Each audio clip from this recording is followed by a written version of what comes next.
bagaimana beliau bisa ditempatkan Allah di tempat yang terpuji dan mulia. Lahir di Rantau Binuang Sakti di Kabupaten Rokan Hulu sekarang pada tahun, mudah mengingatnya, 1811. 1811. Bisa diingat? Cara mengingat mudah kelahiran ulama, cari yang mirip-mirip. Tadi saya berada di kantor Tuan Guru Syekh Dr. Zikmal. Saya tengok ada tafsir Syekh Muhammad Mutawalli Sya'rawi, ulama besar Al-Azhar Mesir. Syekh Muhammad Mutawalli Sya'rawi lahirnya 1911. Syekh Abdul Wahab Rokan lahirnya 1811. Bisa diingat? Syekh Muhammad Mutawalli Sya'rawi 1911. Tuan Guru Tua 1811. Itu trik cara mudah mengingat. Jadi sekali dayung 2-3 hari pegalnya tak hilang-hilang. Sekali awak ingat sampai mati tidak akan lupa. Tuan Syekh Mutawalli Sya'rawi 1911. Tuan Guru Tua 1811. Kalau 911 itu emergency call. Lalu kemudian beliau belajar ke Makkah pada tahun 1863. 1863. Kalau lahirnya 1811, ke Makkah 1863, berapakah umurnya saat pergi ke Makkah? Ingat, Iko masuk UAS, ujian akhir semester. Berarti beliau ke Makkah umur 52 tahun. Saya ketika membaca biografi beliau, saya merasa muda kembali. Kalau tidak, saya merasa sudah tua, merasa tak layak lagi untuk belajar, merasa menuntut ilmu sudah cukup. Begitu belajar dari kehidupan beliau. Lahir 1811, belajar ke Makkah 1863, umur 52, masih semangat menuntut ilmu. Gimana? Masih semangat daftar S2? Masya Allah, semangat. Jadi kalau ada orang yang merasa terlambat belajar, kamu masih mau kuliah? Aku gola tua Ustaz, saya ini sudah tua Pak Ustaz. Belajarlah dari kehidupan Tuan Guru Tua. Beliau umur 52 tahun tetap menuntut ilmu, dan bukan sebulan di Makkah, bukan datang ambil baiat talqin bersuluk balik, enggak. Beliau berapa lama di Makkah? 6 tahun lamanya, sampai akhirnya belajar akidah Ahlus Sunnah wa Jamaah, belajar fikih, belajar tafsir, belajar hadis, sampai pada puncaknya adalah belajar tarekat, mengambil dari Syekhul Masyayikh Tariqah Naqsabandiyah. Beliau adalah Syekh Sulaiman Zuhdi. Tarekat ini disebut dengan tarekat Naqsabandiyah, tapi di ujungnya ada Khalidiyah. Kenapa ada Khalid di dalam? Karena ada seorang ulama besar namanya Syekh Diyauddin Khalid Naqsabandi. Itulah mengapa disebut dengan Khalid. Syekh Khalid ini punya murid namanya Syekh Abdullah Afandi. Syekh Abdullah Afandi punya murid namanya Syekh Sulaiman Al-Qarimi. Syekh Sulaiman Al-Qarimi punya murid namanya Syekh Sulaiman Zuhdi. Syekh Sulaiman Zuhdi punya murid, itulah dia Guru Tua Syekh Bahauddin An-Naqsabandi. Kita ucapkan marhaban, ahlan wa sahlan untuk Ketua Majelis Ulama Indonesia Provinsi Sumatera Utara, Tuan Guru guru kita Dr. Maratua Simanjunta. Ahlan wa sahlan, marhaban. Waalaikumsalam warahmatullahi wabarakatuh. Bapak-bapak yang ibu-ibu sudah hafal insya Allah. Yang mau saya ajak untuk mengingat nama-nama ulama-ulama ini adalah anak-anak muda, supaya mereka nanti bisa bercerita ke anak mereka, ke cucu-cucu mereka. Syekh Diyauddin Khalid An-Naqsabandi punya murid namanya Syekh Abdullah Afandi. Syekh Abdullah Afandi punya murid namanya Syekh Sulaiman Qarimi. Syekh Sulaiman Al-Qarimi punya murid namanya Syekh Sulaiman Zuhdi. Syekh Sulaiman Zuhdi punya murid namanya Syekh. Jadi rata-rata tarekat Naqsabandiyah ini bertemu nasabnya pada Syekh Sulaiman Zuhdi. Syekh Sulaiman Zuhdi punya murid melalui beberapa jalur sampai kepada Syekh Abdul Ghani Al-Kampari. Kenapa disebut Al-Kampari? Orang Kampar Riau, berdekatan dengan Rokan. Lalu kemudian beliau punya murid dari Aceh, itulah dia Syekh Muhammad Wali atau dikenal dengan Syekh Muda Wali. Syekh Muda Wali punya murid, punya anak yang sekaligus murid, itulah dia Syekh Muhibbuddin Wali, Profesor Dr. Muhibbuddin Wali. Jadi rata-rata orang-orang tarekat Naqsabandiyah ini adalah orang-orang yang arif, namun di samping itu juga mereka adalah orang-orang yang alim dalam bidang ilmu. Jadi jangan bayangkan Tuan Guru ini Busuluk 2 hari langsung jalan di atas air, terbang di awan. Beliau itu belajar akidah, belajar nahu, belajar sorab, belajar bahasa Arab. Saya yakin dan percaya, kenapa hari ini kita datang bersama berkumpul, bangkitnya gairah kita kembali adalah Tuan Guru kita hari ini,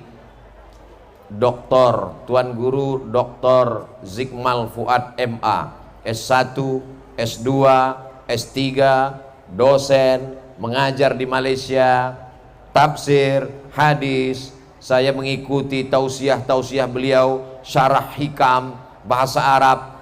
Dan beliau sebelum menjadi Tuan Guru memanglah guru saya di pesantren Darul Arafah Riau pada tahun Darul Arafah di Lau Bakri, Sumatera Utara, Deli Serdang, tahun 1993 sampai 1994. Saya tak tamat, tapi saya diakui beliau jadi murid insyaallah. Bapak Ibu yang dimuliakan Allah Subhanahu wa taala, menuntut ilmu, kirim anak-anak sampai S1, S2, S3, sampai ke Makkah Al-Mukarramah. Ini adalah mengikut jejak dari Tuan Guru tua. Bagaimana ibu-ibu, siap mengirimkan anaknya untuk belajar? Masya Allah, tabarakallah. Ibu-ibu siap mengirimkan anaknya untuk belajar agama? Insya Allah. Kalau bapak ibu kirim anak-anak bapak ibu, hebat mereka membaca kitab, bukan untuk membodoh-bodohi orang jahil, bukan untuk mengguru-gurui ulama, tapi untuk menegakkan syiar Islam, membela ahlus sunnah wal jamaah. Insya Allah sekali ahlus sunnah wal jamaah sampai hari kiamat kita tetap bersama dengan golongan ahlus sunnah wal jamaah. Sallallahu ala Muhammad, sallallahu alaihi wasallam, sallallahu ala Muhammad, sallallahu alaihi wasallam. Ya Nabi salam alaika, ya Rasul salam alaika, ya Habibi salam alaika, salawatullah alaika. Jadi pelajaran yang bisa kita ambil dari Tuan Guru, pertama, jangan merasa tua dalam menuntut ilmu. Walaupun udah berusia 52 tahun, semangat bergelora sampai ke Makkah 6 tahun, mengkaji fikih, mengkaji akidah, mengkaji hadis, akidah, hadis, tafsir, fikih, tasawuf. Pintunya adalah bahasa Arab, nahu, sorab, balaghah.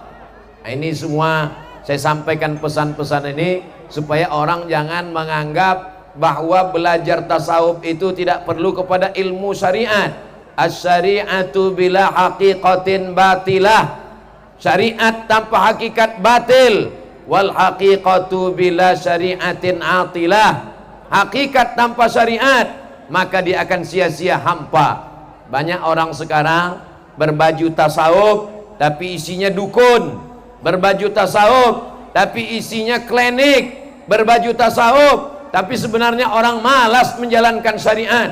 Bukan begitu ciri tarekat Naqsabandiyah Besilam. Itu bisa dilihat dari pribadi Tuan Syekh, Tuan Guru Tuo. Ini mesti kita jelaskan ke anak-anak kita.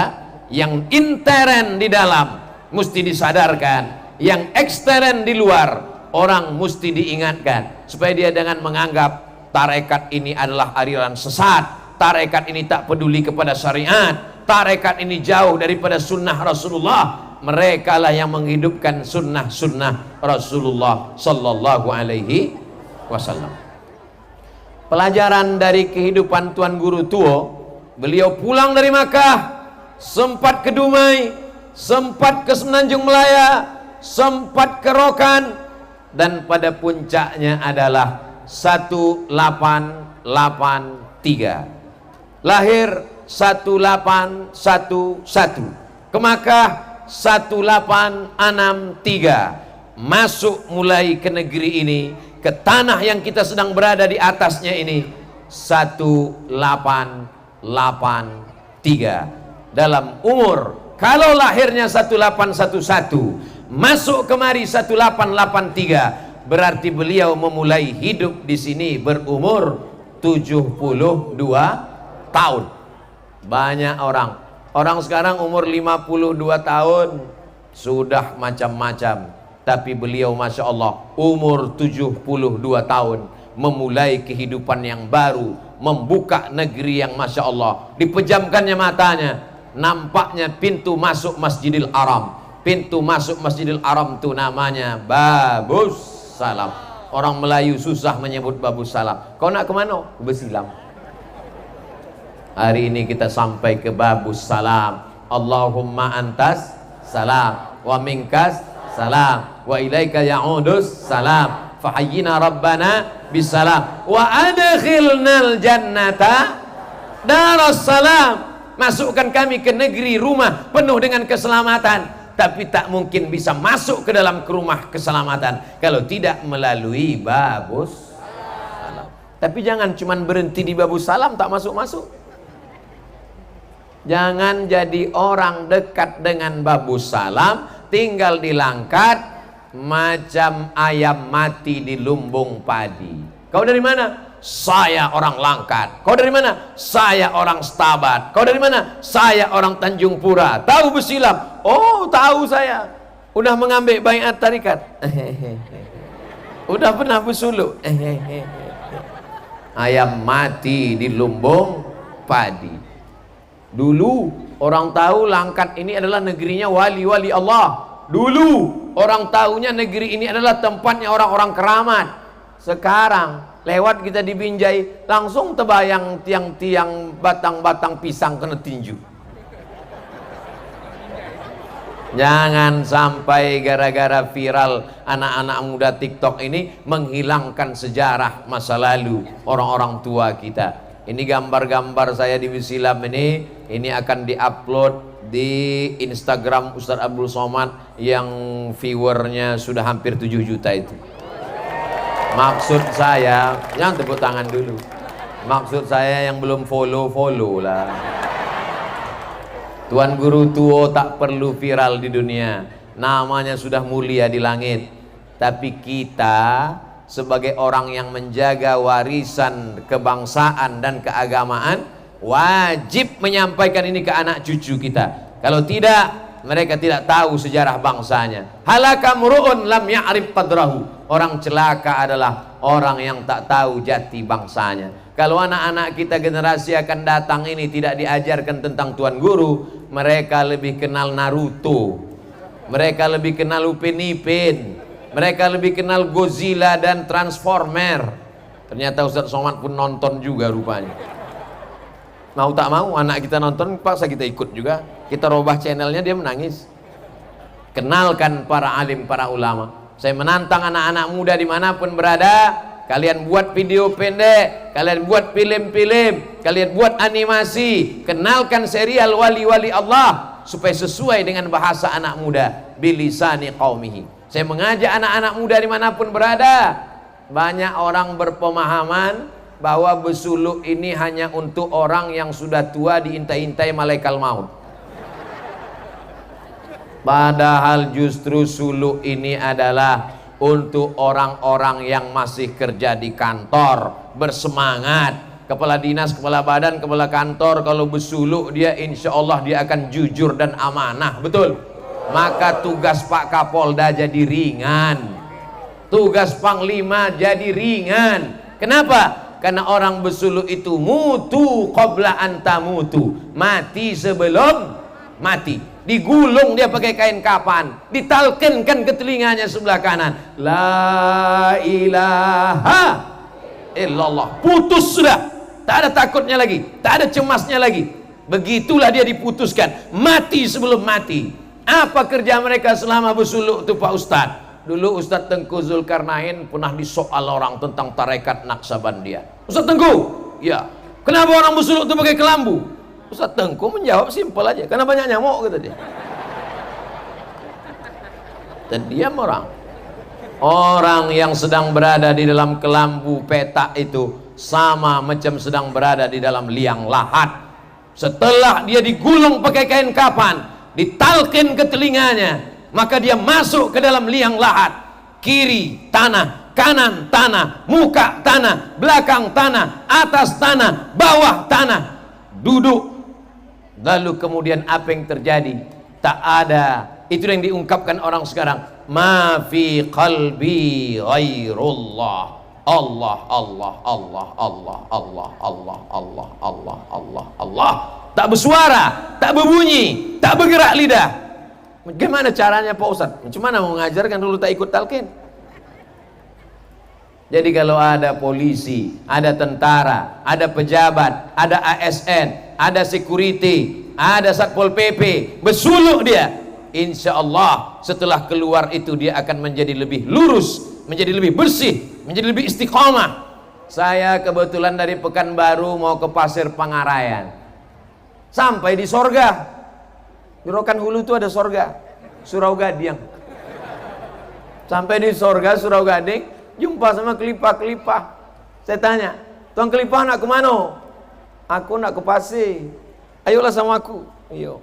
Tuan kelipah berzikir tarekat Naksabandia. Yo. Uang tarekat ni satu hari berapa kali zikirnya? Apa sikit betul? 5.000. Kita kalau tak paham jangan tuduh orang sembarang. Apa itu orang tarekat? Megang tasbihnya cepat betul. Semua. Kau tak paham. Orang tarekat tasbihnya cepat itu bukan subhanallah. Mereka kalau selesai sholat tetap subhanallah pelan. Subhanallah, subhanallah, alhamdulillah, alhamdulillah, Allahu akbar, Allahu akbar. Lalu tasbihnya cepat itu apa? Allah, Allah, Allah, Allah, Allah, Allah. Tak berbunyi, tak bersuara, lidahnya tak bergerak, terhunjam di dalam hatinya. Tangkai jantung, setan tak berbisik ke telinga. Alladzi waswisu fi sudur. Sudur sini apa pula sini? Alladzi waswisu fi sudurin nas. Sudur yang mana? Yang kanan, yang kiri, yang atas, yang bawah, yang tengah, sebelah kiri, 2 jari. Disitulah dihunjamkannya kalimah Allah. Sampai apa dikatakan Imam Al-Ghazali. Imam Ghazali, 11 tahun engkau berkhalwat di sudut pojok masjid Bani Umayyah, Jami' Umawi, sampai sudut masjid itu disebut dengan Zawiyah Ghazali. Apa yang dapat engkau? Apa makrifat itu Ghazali? Apa kata Imam Abu Hamid Al-Ghazali? Nurun yaqdhifullahu fi qalbi abdi. Cahaya yang ditembakkan Allah ke hati hambanya. Maka kata Imam Al-Qushairi dalam Ar-Risalah Al-Qushairiyah, idza ra'aitar rajul, kalau kau tengok ada orang yatiru fil hawa, terbang di atas awan, yamshi 'alal ma, berjalan di atas air, la taghtar, jangan tertipu. Pulang dari sini nanti nampak ada orang berjalan di atas air, terbang di atas awan, la taghtar, jangan tertipu, karena setan pun bisa melakukan itu. Tapi pandanglah pada istiqomahnya dalam la ilaha illallah. Sulit untuk istiqomah kalau tidak berguru kepada mursyid kamil mukammil, mursyid yang menunjukkan jalan. Kita yang belum pernah pergi ke Makkah, tak tahu mana jalan dari hotel ke Masjidil Haram, kita mesti punya pembimbing. Pembimbing penunjuk jalan itu namanya mursyid. Walan tajidalahu waliyan mursyida. Mursyid yang menunjukkan jalan. Dalam perjalanan itu macam-macam nampak, apa yang mesti dilakukan, apa yang mesti dihindarkan. Maka diungkapkan ulama tasawuf, man la syaikha lahu fasyaitanu syaikhuhu. Siapa yang tak berguru, maka setanlah gurunya. Dalam perjalanan itu macam-macam datang. Syekh Abdul Qadir Al-Jilani ketika dia sedang berzikir di Masjid Baghdad Irak, ketika dia sedang khusyuk berzikir, tiba-tiba datang suara, hai Abdul Qadir Jilani, laqad ghafartu laka ma taqaddama min dzambika wa ma ta'akhkhar. Sudah kuampunkan dosa-dosamu yang lalu dan yang akan datang. Tak usah sholat lagi. Andai Abdul Somad sedang berzikir tengah malam, tiba-tiba datang berbisik, hai Abdul Somad, sudah kuampunkan dosamu yang lalu dan yang akan datang. Tak usah kau sembahyang lagi. Inilah yang kutunggu-tunggu dari tadi. Tapi karena ilmu syariatnya kuat, apa kata Syekh Abdul Qadir Al-Jilani? Ukhruj ya aduwallah, pergilah engkau wahai musuh Allah. Dari mana dia tahu bahwa itu setan? Dari mana dia tahu bahwa itu iblis? Karena pesannya bertentangan dengan syariat. Karena Nabi tak pernah meninggalkan sholat. Ini tarekat Naqsabandiyah Babus Salam, berpegang teguh kepada syariat.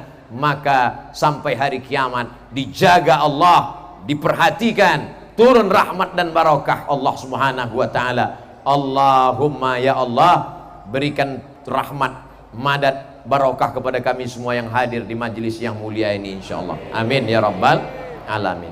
Maulaya salli wa sallim daiman abada ala habibika khairil khalqi kullihim Muhammadun sayyidul kaunaini was-saqalain wal fariqaini min urbin wa min ajami. Maulaya salli wa sallim daiman abada ala habibika khairil khalqi kullihim antal habibul ladzi turja syafa'atuhu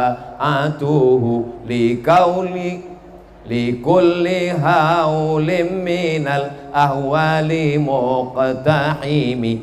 Antal habibul ladzi turja syafa'atuhu, engkaulah orang kami cinta yang ditunggu syafaatnya. Likulli haulim minal ahwali muqtahimi, dalam setiap kesulitan kita meminta kepada Allah, tapi bertawassul melalui Rasulullah sallallahu alaihi.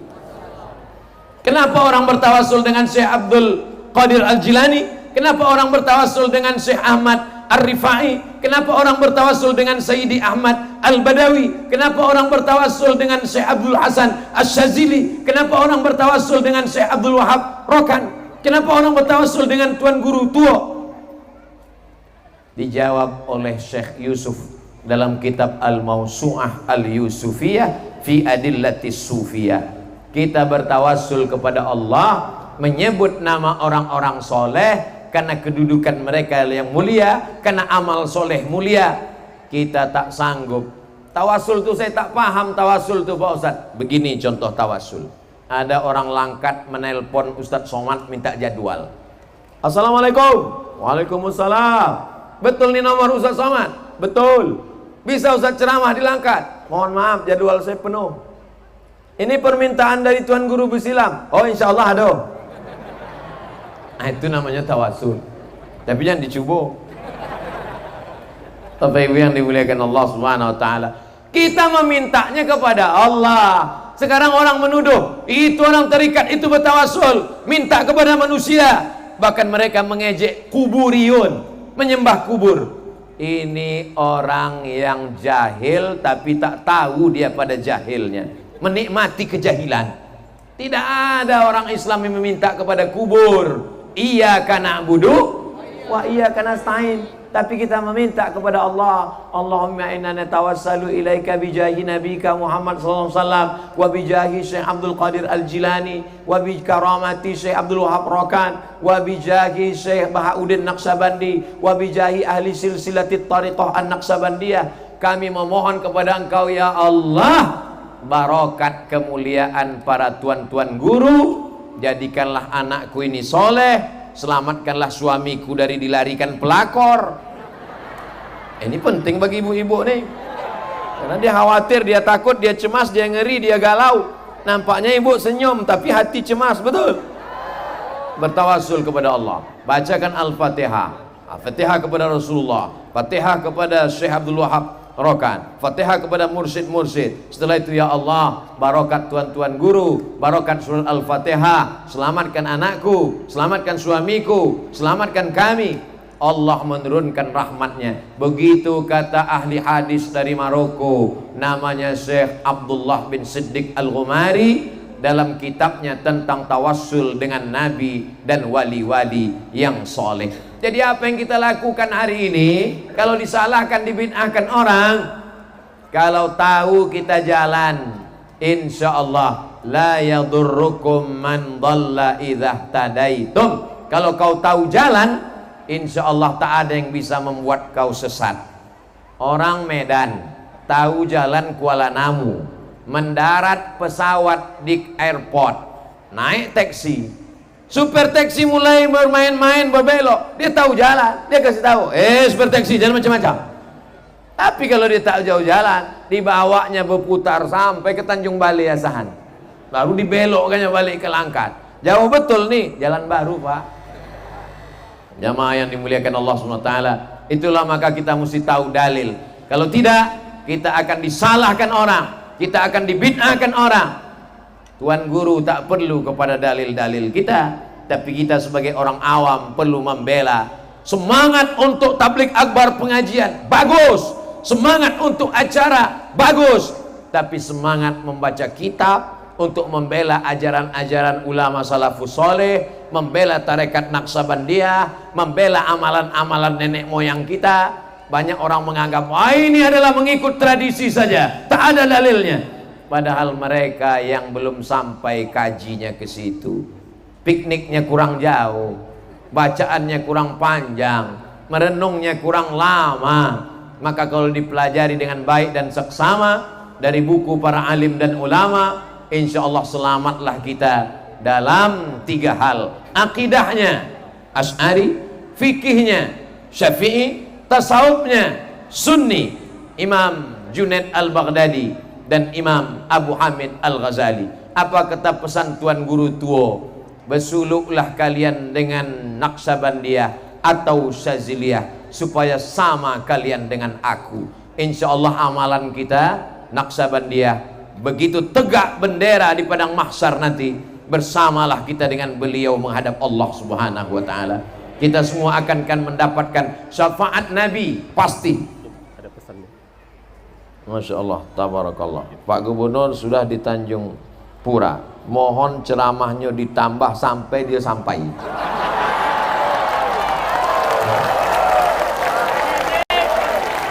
Di mana-mana saya ceramah 60 menit.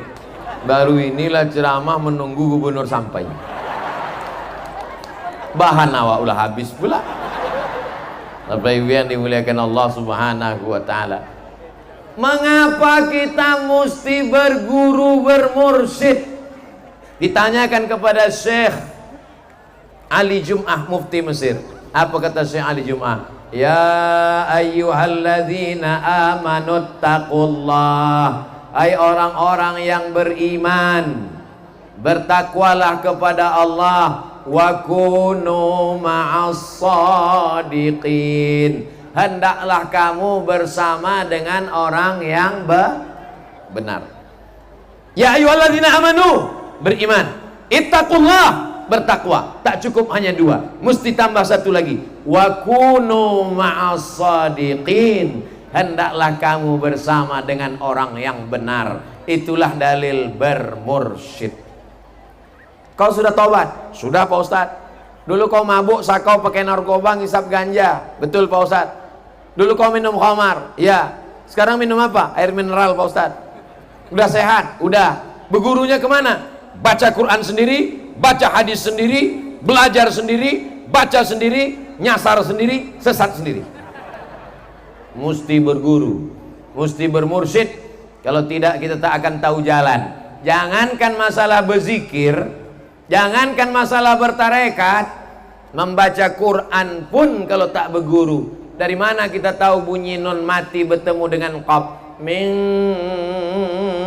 Bagaimana kita tahu bunyi ba qalqalah? Min qablikum. Dari mana kita tahu bunyi a di dalam? La'allakum. Orang kalau baca Quran tidak berguru, dijamin 100% dia akan buka Quran alama. Ada itu tulisannya alama. Tapi kalau dia berguru bukan itu bacaannya. Alif lam mim. Sekarang banyak orang berzikir di tempat-tempat tahlil tak berguru. La ilaha illallah, la ilaha illallah, la ilaha illallah. Pas tanya, kenapa kau goyang kepala? Ku tengok orang goyang, aku goyang pula. Di mana diantukkannya la itu, di mana ditariknya, di mana ke kanan apa ke kiri, apa dipukulkan? Itu bukan asal-asalan. Kita kan manusia. Imam Syafi'i manusia, kita manusia. Imam Bahauddin Naqsabandi manusia, kita manusia. Dia makan, kita makan. Dia minum, kita minum. Memang betul. Tapi dia bertuajuh berzikir.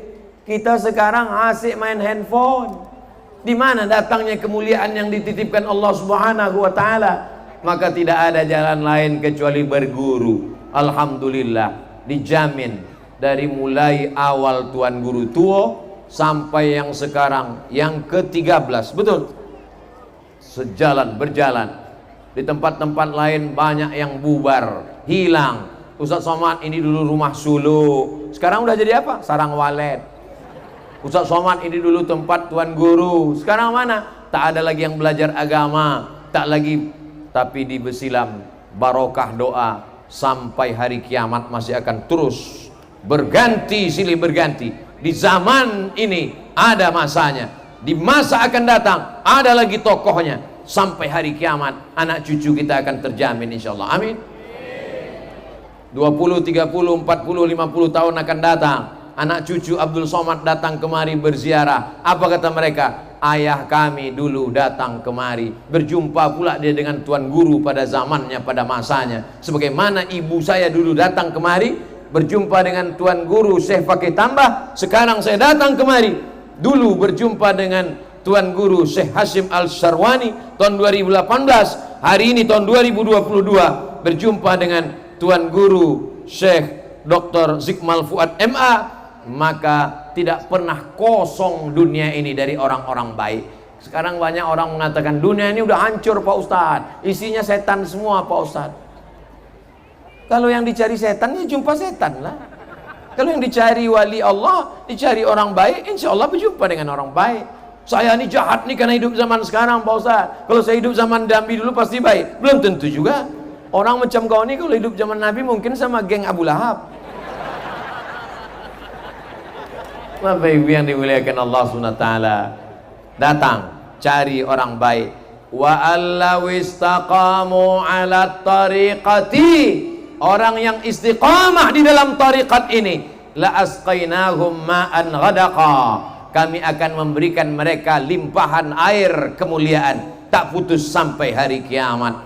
Ini yang dicari orang sekarang. Ala inna awliya Allah, ketahuilah wali-wali Allah, la khaufun alaihim wala hum yahzanun. Penyakit manusia modern sekarang adalah dua. Yang pertama khauf, takut yang berlebihan.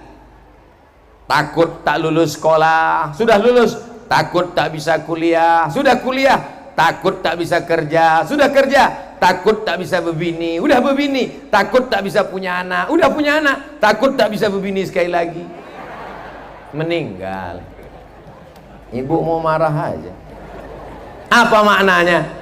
Ini dunia ini semakin mengerikan, manusia makin konsumtif, duit makin banyak, keperluan makin tinggi. Dulu orang naik sepeda motor cukup 20.000, sekarang dia main mobil, minyaknya mahal, mesti ada 1.200.000. Makin hebat, makin tinggi, kebutuhan makin banyak. Tidak ada yang bisa menekan keinginan itu kecuali hidup zuhud yang diajarkan tarekat. Tapi orang bertarekat bukan berarti dia hidup fakir miskin susah melarat.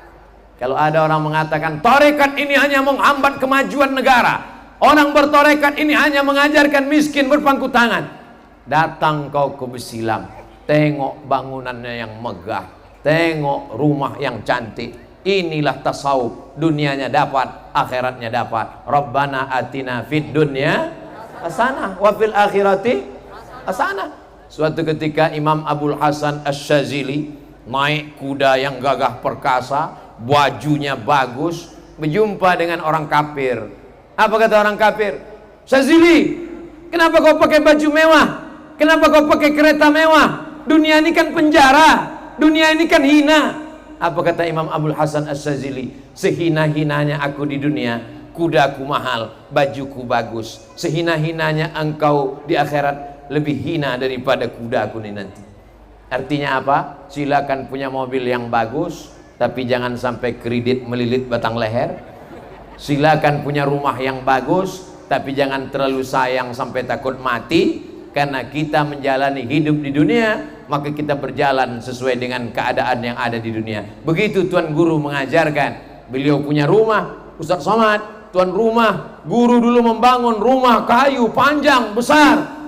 Jangan bayangkan orang bertasawuf, bertarekat itu tinggal di dalam hutan, di dalam gua, hanya berpangku tangan, berserah diri kepada Allah. Maka ada mahasiswa yang menulis skripsi tentang kontribusi Tuan Guru Tua dalam pengembangan ekonomi umat. Di mana beliau bertapa, pasti di sana ada ikan, di sana ada kebun, bangkit ekonomi umat. Jadi mereka bukan hanya sekedar mengajarkan orang berzikir mengingat Allah, tapi juga ekonomi umatnya bangkit. Laisa bi khairikum man taraka dunyahu li akhiratihi. Orang yang baik bukan orang yang meninggalkan dunia untuk akhirat. Wala akhiratahu li dunyahu.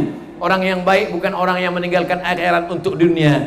Liusiba minhuma jami'an. Dapat kedua-duanya. Insyaallah kita di Besilam ini dapat dua-duanya insyaallah. Dunianya dapat, akhiratnya pun dapat. Amin ya rabbal.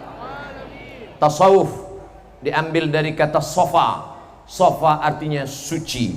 Anak-anak sekarang kalau ditanya apa arti sofa, tempat duduk Pak Ustaz. Sofa qalbuhu lillah. Makanya sa'i dimulai dari sofa, berakhir di marwah. Sudah jadi bahasa Melayu. Marwah kemuliaan, marwah harkat dan martabat. Tidak mungkin sampai ke sofa kalau tidak dimulai dari sofa. Tak akan mungkin sampai ke marwah. Begitu juga dengan salat. At-tahuru syatrul iman.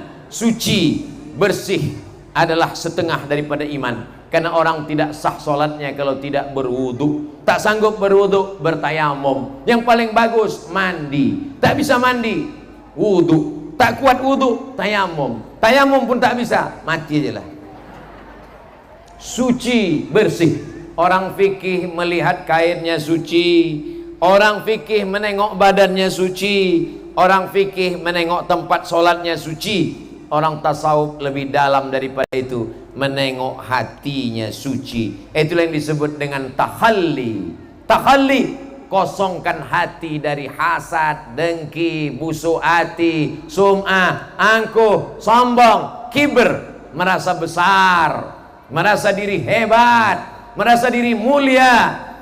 Saya waktu ceramah di Rokan Hulu Pasir Pengarayan, datanglah seorang mursyid tarekat Naksabandiyah. Ustaz Somad pernah menengok gambar Tuan Guru Tua Syekh Abdul Wahab Rokan Besilam? Pernah. Nampak kepalanya bersungkup pakai ghurfah sorban. Ya. Kenapa di atas itu ditutup? Mungkin karena panas matahari, Khalifah. Orang kalau kepanasan, dia bernaung di bawah pohon kayu. Betul? Saya kepanasan, lalu saya bernaung di bawah pohon kayu. Ada masalah? Tak ada masalah kan? Tapi bagi orang tasawuf masalah. Kenapa? Karena belum tentu yang punya kayu itu izin dia bernaung di bawah. Karena takut dia dihisap nanti di akhirat gara-gara bernaung di bawah pohon kayu, maka disungkupnya kepalanya sehingga dia tidak bernaung di bawah pohon kayu tapi bernaung di bawah sorbannya. Lama saya memikirkan itu balik. Berapa kali aku udah bernaung di bawah pokok kayu. Halus kaji orang tasawuf. Dulu saya pahami bersungkup pakai sorban itu supaya jangan panas, supaya jangan menengok mata ke kanan ke kiri, supaya khusyuk bertuajuh berzikir. Rupanya bukan sebatas itu. Kita berdiri setelah saya bercerita dengan orang tarekat itu, barulah kami buka kajian Risalah Al-Qusairiyah. Di dalam itu bercerita tentang orang yang sholatnya banyak, puasanya banyak, zikirnya banyak, hajinya banyak, tapi hisapnya di akhirat lama sekali. Ketika ditanya kenapa hisapnya lama, mencuri tak ada, berzina tak ada, mabuk tak ada, zalim tak ada, aniaya tak ada, kenapa hisapnya lama, sholatnya lengkap, puasanya banyak? Rupanya balik dari kenduri undangan menyangkut daging di gigi, dicongkel pakai lidah tak tercabut-cabut. Lalu balik nampak pokok kayu pinggir rumah tetangga, diambilnya ranting untuk mencongkel. Lepas alhamdulillah, ranting kayu itulah membuat dia lama hisap di akhirat. Halus pandangan orang tasawuf. Kalau ranting kayu membuat kita lama dihisap, bagaimana dengan orang mengeluarkan izin memotong hutan?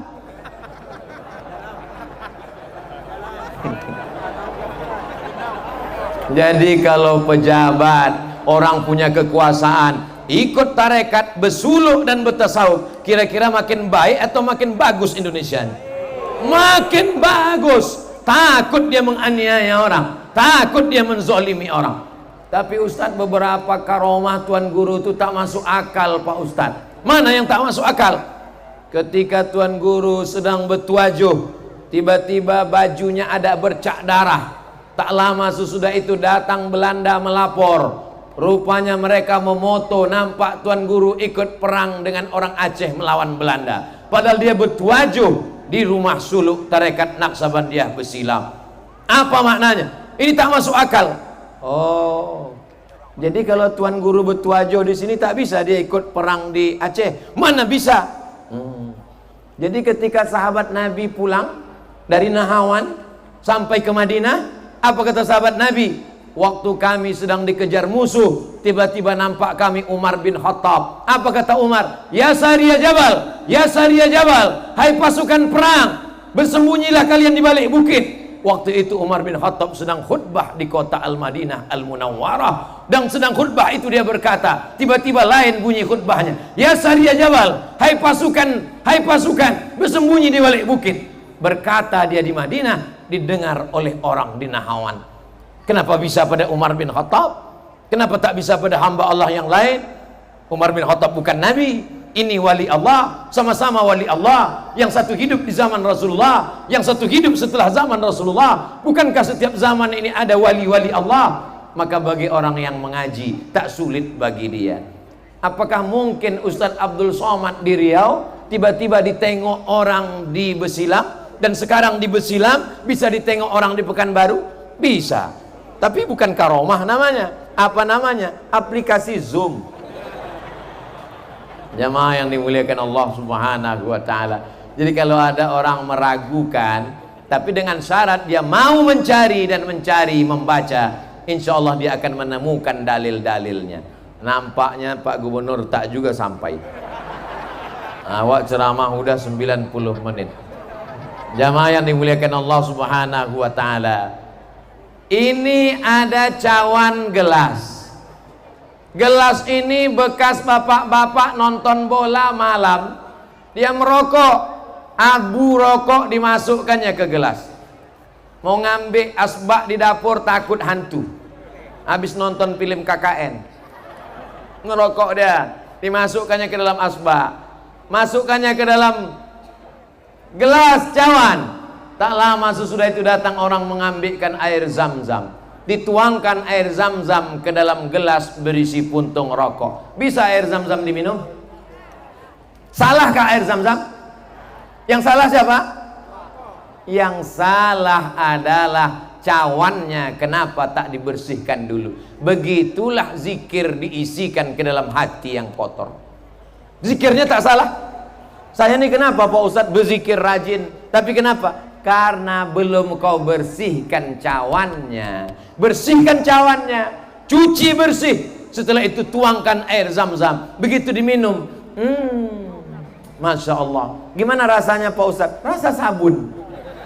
Kenapa? Rupanya belum dibilas. Cuci bersih, hasad, dengki. Itulah mengapa selesai berwudu kita katakan, Allahumma ja'alni minat tawabin, waj'alni minal mutatahhirin, waj'alni min ibadikas salihin. Soleh bukan hanya sekedar soleh pakaiannya, soleh badannya, soleh hatinya. Itulah mengapa ada lataif-lataif di dalam. Dipukulkan sekian ribu, Allah menghilangkan kibr. Dipukulkan sekian ribu, Allah menghilangkan hasad. Sampai akhirnya bersih sebersih-bersihnya. Setelah itu barulah dia dapat nur cahaya yang diberikan Allah Subhanahu wa taala. Tapi ini prosesnya panjang. Jangan baru ikut talqin sekali, bersuluk sekali, balik ke rumah tiba-tiba seorang bapak mengadu kepada Syekh Mursyid. Alhamdulillah Pak Ustadz, malam tadi jam 2 malam tiba-tiba saya terbangun, saya tengok istri saya itu setengah badannya bercahaya Pak Ustadz. Itu bukan cahaya nur dari zikir. HP kau sedang diperiksa bini. Menyalon. Bapak Ibu yang dimuliakan Allah. Pak Gubernur datang. Inilah doa saya yang paling makbul. Tala'al badru alaina min saniyatil wada wajaba syukru alaina mada'a lillahi da ayyuhal mab'utsu fina ji'ta bil amril muta' ji'ta syarraftal madinah marhaban ya khairada